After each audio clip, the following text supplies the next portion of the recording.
والصلاة والسلام على رسول اللہ وعلى آلہ وصحبہ ومن والاه۔ محترم بزرگوں، دوستوں،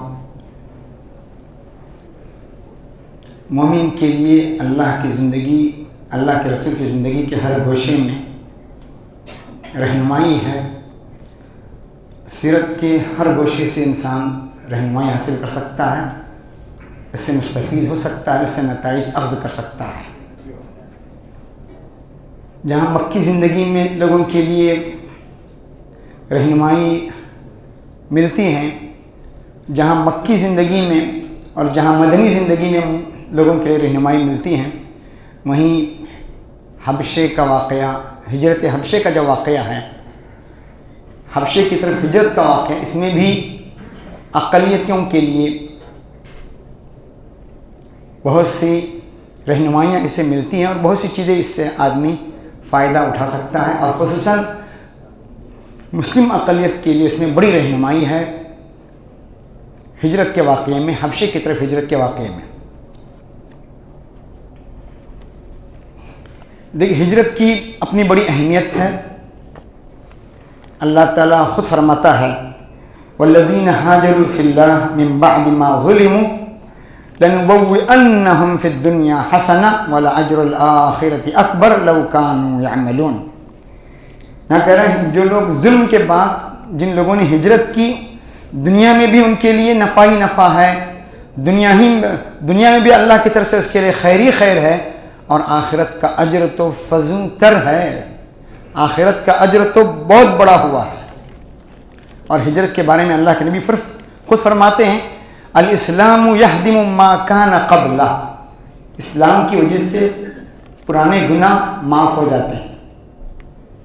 والہجرت تہدم ما کان قبلہا، اور ہجرت کی وجہ سے، ہجرت سے پہلے والے جتنے گناہ ہیں اللہ تعالیٰ اسے معاف کر دیتا ہے، بخش دیتا ہے۔ تو ہجرت سے دین اور دنیا دونوں میں انسان کے لیے نفع ہی نفع ہے۔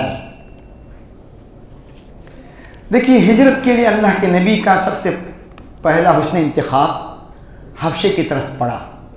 جب مسلمانوں پر ظلم توڑے گئے، ظلم کے پہاڑ توڑے گئے، ظلم کی چکی میں مسلمانوں کو جب پیسا جاتا رہا، تو آپ نے سوچا کیا مسلمان یمن کی طرف ہجرت کریں؟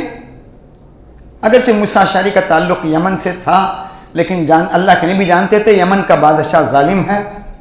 اللہ کے نبی کی پیدائش کے وقت وہیں کے بادشاہ نے، وہیں کے گورنر نے حملہ کیا تھا، یمن کے گورنر ہی نے حملہ کیا تھا، ابرہہ نے۔ اور اللہ کے نبی نے غور کیا تو دیکھا جہاں بھی جائیں، جہاں بھی آدمی ہجرت کرے گا، وہاں کے لوگ مسلمانوں کو زندہ رہنا نہیں دیں گے، اپنے مذہب میں انہیں ضم کرنے کی کوشش ضرور کریں گے۔ تو آپ کا نظر انتخاب حبشے کی طرف گیا، سرزمین عرب سے ہٹ کر حبشہ، جو کہ بر اعظم افریقہ کا بر اعظم افریقہ ہے، حبشہ کی طرف آپ کی نظر کرم پڑی، اس لیے کہ حبشہ کے بارے میں آپ جانتے تھے ام ایمن کا تعلق حبشہ سے تھا، حضرت بلال کے والدین کا تعلق حبش سے تھا، تو وہاں کے انصاف، وہاں کے عدل کے بارے میں آپ جانتے تھے، تو آپ کی نظر انتخاب حبشے کی طرف پڑی۔ آپ جانتے تھے اور کہ وہاں کا بادشاہ بڑا عدل گستر ہے، انصاف پرور ہے۔ اور اللہ کے نبی نے فرمایا لو خرجتم الى الارض الحبشہ فان فیہا ملکا لا یظلم عنده احد، اگر تم حبشہ کی زمین کی طرف نکلو تو تمہارے لیے اچھا ہے، وہاں ایک بادشاہ ہے، اس بادشاہ کے پاس کسی پر ظلم نہیں کیا جاتا، بڑا عدل گستر اور انصاف پرور بادشاہ ہے۔ ام سلمہ کہتی ہیں کہ شروع میں 18 افراد پر مشتمل قافلہ حبشہ کی طرف گیا، کشتیوں کی طرف چلے تو قریش کو پتہ چلا، تو قریش کے لوگوں نے بھی پیچھا کیا، لیکن ان کی کشتیاں نکل چکی تھیں۔ 2 مہینہ رہے، رمضان اور رجب 2 مہینہ، رمضان اور شعبان 2 مہینہ رہے، پھر افواہ پھیلی کہ مکے میں ظلم و ستم بند ہو گیا ہے، مکے والوں نے اسلام قبول کیا ہے۔ تو پھر بہت سے لوگ مکہ لوٹے، تو مکہ لوٹنے کے بعد معلوم ہوا افواہ تھی، غلط بات تھی. جو مسلمان وہاں پر مضبوط تھے، بڑے خاندان والے تھے، وہ اپنے خاندان کی حیثیت کی وجہ سے ظلم و ستم سے محفوظ رہے، لیکن کمزور مسلمانوں پر ظلم کیا جاتا رہا. پھر اللہ کے نبی نے ہجرت کا حکم دیا. 101 افراد پر مشتمل وفد پھر حبشہ کی طرف نکلا، اور جیسے ہی حبشہ پہنچا تو پھر قریش نے اپنا وفد بھیجا. عبداللہ بن ربیعہ اور عمرو بن عاص کو پیچھے بھیج دیا اور تحفے تحائف کے ساتھ بھیج دیا کہ وہاں جاؤ اور انہیں بادشاہ سلامت کو بھڑکانا ان مسلمانوں کے خلاف، اور اس وفد کو ساتھ لے کر آنا. مسلمان بیٹھے، مشورہ کیا، اور مسلمانوں نے طے کیا جو بھی بات ہم کہیں گے حق بات کہیں گے، جھوٹ نہیں بولیں گے، حق پر قائم رہیں گے، اپنے دین پر قائم رہیں گے، چاہے جو بھی ہو جائے گا دیکھ لیں گے. دوسری بات انہوں نے یہ کی کہ انصاف، عدل گستر بادشاہ ہے، انصاف پسند بادشاہ ہے، اس کی انصاف کی دہائی ضرور دیں گے، ان کی انصاف پسندی سے فائدہ ضرور اٹھائیں گے.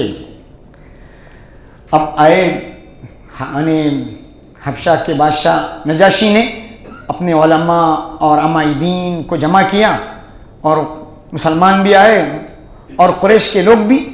پھر سامنے انہوں نے چارج شیٹ پیش کی. عمرو بن عاص نے اس سے پہلے 3 سوال اٹھائے.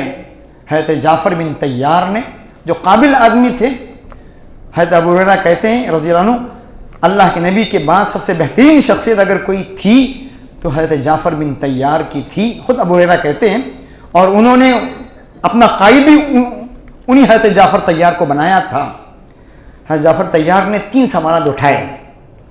کیا ہم کسی کے غلام ہیں جو اپنے آقا سے بھاگ کر آئے ہیں؟ اگر ایسا ہے تو ہمیں ضرور واپس کیا جائے. عامر بن عاص سے پوچھا نجاشی نے، کیا صحیح بات ہے؟ عامر بن عاص نے کہا نہیں، صحیح، وہ آزاد ہیں، شریف ہیں، غلام نہیں ہیں.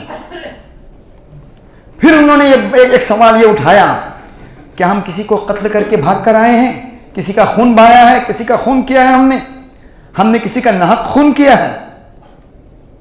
کہ ہمیں اگر ایسا ہے تو ہمیں مقتول کے وارثوں کے حوالے کر دیا جائے.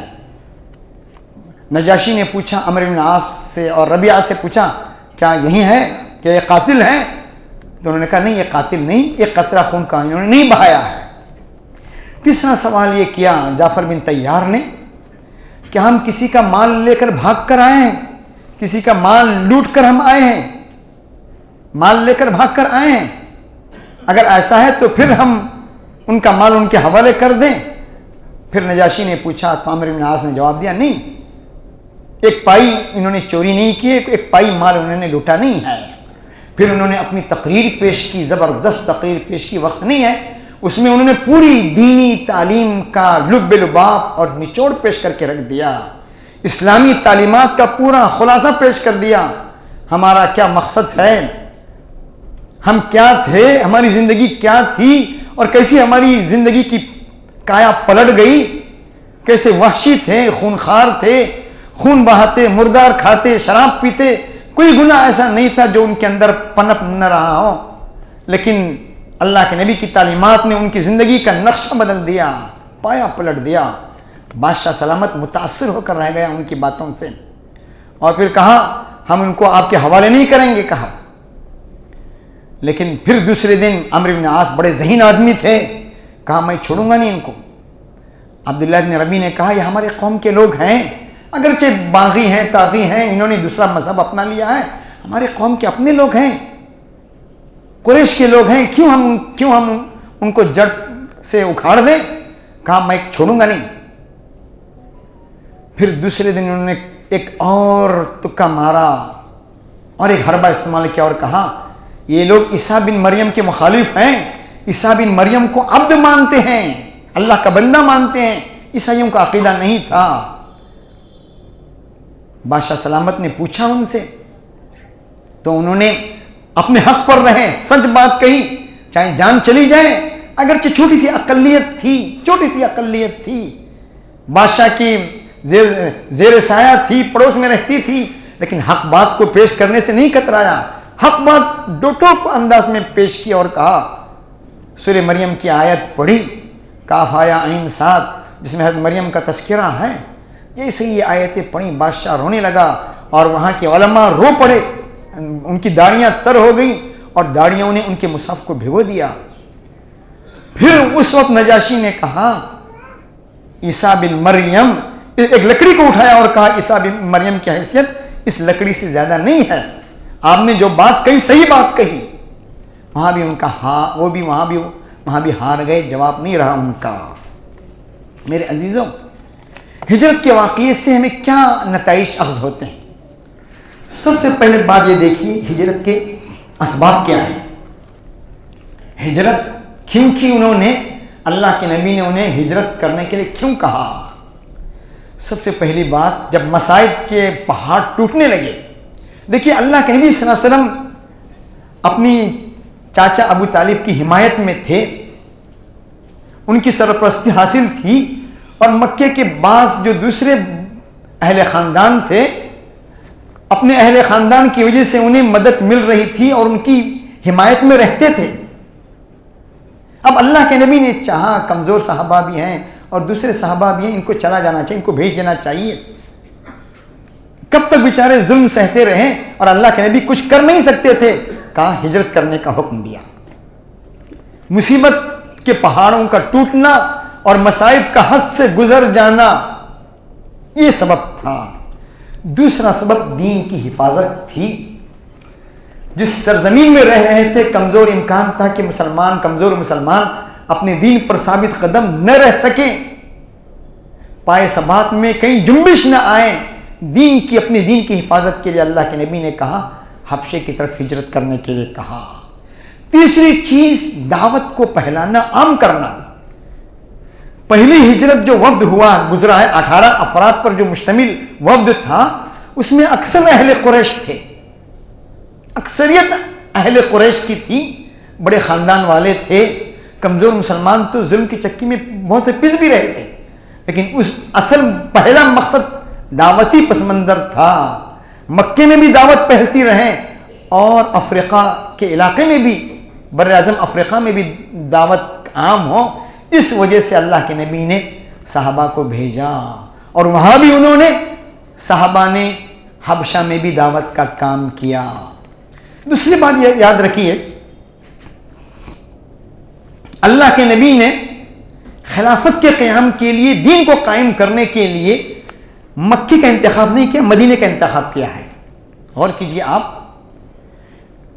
دین کو قائم کرنے کے لیے آپ نے مکے کا نہیں، حالانکہ دین کی کرنیں پھوٹی ہیں مکے سے دین کا آغاز ہوا ہے، دین کی کرنیں مکے سے پھوٹی، لیکن آپ نے خلافت کے لیے، خلافت علی منہاج النبوہ کے لیے جس سرزمین کا انتخاب کیا وہ مدینہ تھا۔ اور پوری تاریخ سیرت پر غور کیجئے، خلافت آپ نے مدینے میں قائم کی ہے، مکے میں قائم نہیں کی۔ مکے کو آپ نے فتح کیا، مکے کو فتح کرنے کے بعد آپ وہاں رہے نہیں، لوٹے اور کہا ہمارا مرنا جینا بھی مدینے میں ہوگا۔ اب صحابہ کے ساتھ لوٹے ہیں، تو معلوم ہوا دین کا پہلانا مقصود تھا، دین کو قائم کرنا مقصود تھا، اور دین کا علی منہاج النبوہ قائم کرنے کے لیے مدینے کی سرزمین ہی ہموار تھی۔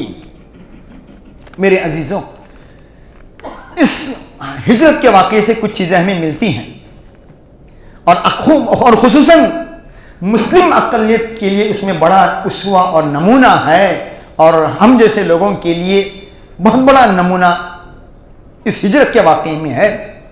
سب سے پہلی چیز، مسلمان جہاں بھی رہیں حق پر قائم رہیں، حق بات پر رہیں۔ آج کچھ ہندوستان میں دیکھیے کتنے لوگ مرتد ہو رہے ہیں، مارے گھبرائے ہوئے، ڈر کر۔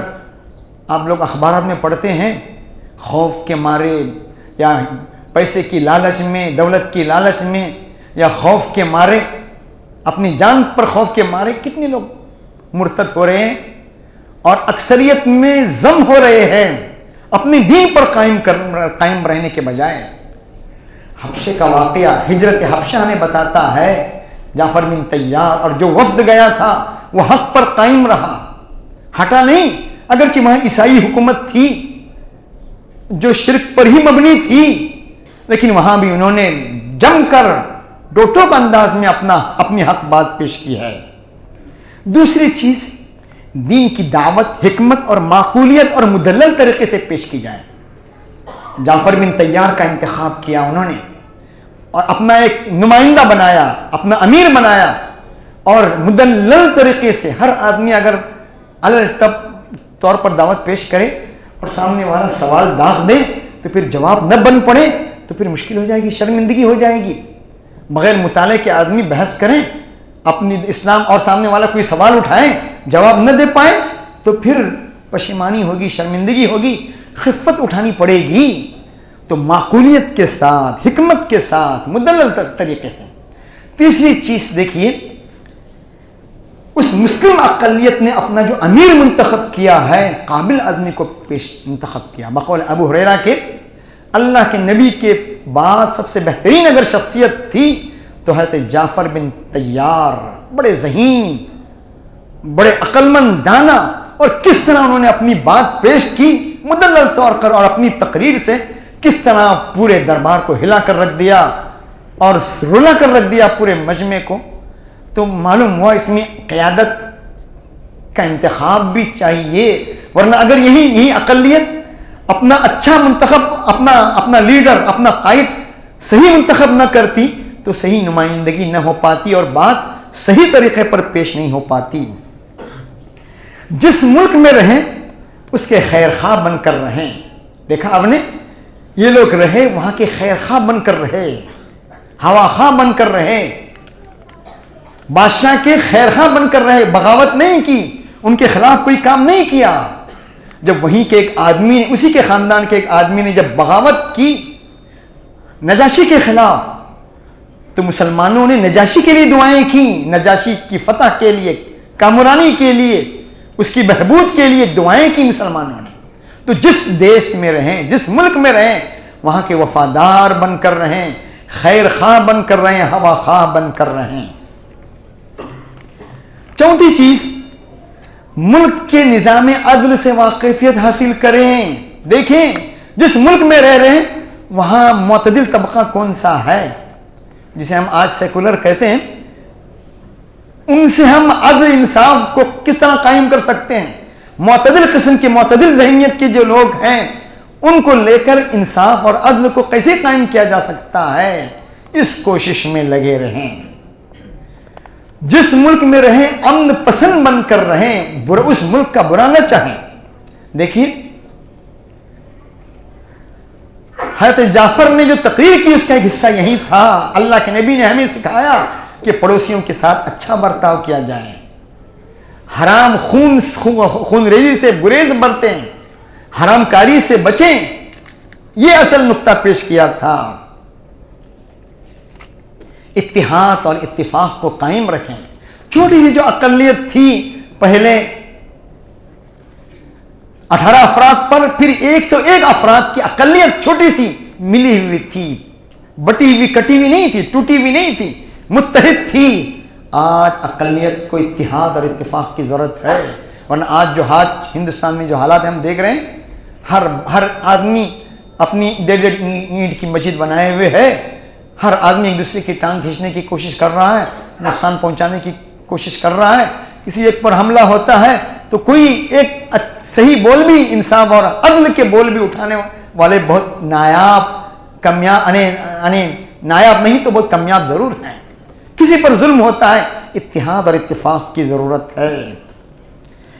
اپنے ہم وطنوں کو اپنی دین سے واقف کرانے کی ضرورت ہے، اپنی طرز زندگی سے واقف کرانے کی ضرورت ہے۔ سامنے والا کب متاثر ہوگا؟ جب گھل مل کر رہے گا۔ اسی لیے کہتے ہیں یہ جو کالونیاں جو الگ الگ بنتی ہیں، الگ الگ مسلم کالونیاں الگ الگ بنتی، اس سے ایک فائدہ ہے جہاں ایک نقصان بھی ہے۔ اب مسلمان الگ الگ جگہ ہیں، ان کی الگ الگ کالونیاں جہاں مسلمان ہی مسلمان ہیں، اپنے برادران وطن سے تعلقات ہی نہیں ہیں ان سے۔ جب مسلم آبادی جب ملی ہوئی رہے گی اپنے برادران وطن کے ساتھ، اپنے اخلاق عادات سے تعارف ہوگا، مسلمان کیا ہیں، ان کا جینا رہنا کیا ہے، ان کے اخلاق کیا ہے، یہ ان کا سامنا ہوگا۔ ورنہ یہاں ہمارا سامنا ہی نہیں ہوتا، ہم اپنے میں مست ہیں، اپنے آپ میں مست ہیں تو اپنے برادران وطن کے ساتھ گھل مل کر رہنے کی ضرورت ہے. الگ الگ کالونیوں کے جہاں فائدے نقصانات بھی ہیں, اپنے تعارف نہیں ہو پاتا, صبر سے کام لیں. عبید اللہ بن جہش مرتد ہوئے, وہ بھی ہجرت حبشہ کی طرف ہجرت کرنے والوں میں تھے, مرتد ہوئے. مسلمانوں کو بڑی تکلیف ہوئی, اگرچہ وہ مرتد ہوئے تھے حبشی یعنی نجاشی کے اخلاق سے متاثر ہو کر, لیکن مسلمانوں کو بڑی تکلیف ہوئی اور مرتد نہیں ہونا چاہیے تھا. ایک صحابی مرتد ہوئے, بڑی تکلیف ہوئی, لیکن صبر سے کام لیا, توڑ پھوڑ یا ظلم یا اس طرح کی چیزوں کا اظہار نہیں کیا, صبر سے کام لیا. اور ام حبیبہ تھی اس وقت جو حضرت سفیان کی بیٹی تھی, اللہ کے نبی نے اپنا غائبانہ عقد کروایا. آج بہت سے نکاح ہوتے ہیں مجبوری کی وجہ سے, غائبانہ نکاح ہوتے ہیں مجبوری کی بنا پر. آپ نے اپنا عقد نکاح غائبانہ کروایا اور نجاشی نے خود مہر دی ہے, اور پھر حضرت ام حبیبہ کو بھیجا گیا. میرے عزیزو, یہ واقعہ ہے حبشے کی ہجرت کا, جس میں مسلمانوں کے لیے اسوہ ہے, نمونہ ہے. اس واقعے کو ہم بار بار پڑھیں, اور اقلیت کے لیے اس میں کیا اسوہ ہے, کیا پیغام ہے, اس پیغام کو ہم حاصل کرنے کی کوشش کریں. عدل اور انصاف کا پرچار کریں, عدل اور انصاف کرنے والوں کا ساتھ دیں, اپنے مذہب کا تعارف کرائیں, حق پر قائم رہیں, چاہے جو بھی ہو. سرے ہمارے پائے ثبات میں کبھی جنبش نہ آئیں, جس طرح حبشہ والوں نے حبشے کی طرف ہجرت کرنے والی اقلیت نے جو اپنا کردار دکھایا ہے, جو اپنا پاٹ دکھایا ہے, اور جو اثر رسوخ دکھایا ہے کہ نجاشی بھی مسلمان ہو کر رہ گیا, اور اللہ کے بعد میں نجاشی بھی مسلمان ہوا, اور اللہ کے نبی نے ان کی نماز جنازہ پڑھی مدینے میں. تو میرا یہ پیغام تھا حبشے کی ہجرت کے واقعے کا. اللہ تعالیٰ مجھے بھی آپ کو ان باتوں پر عمل کرنے کی توفیق دے. وآخر دعوانا الحمد للہ رب العالمین.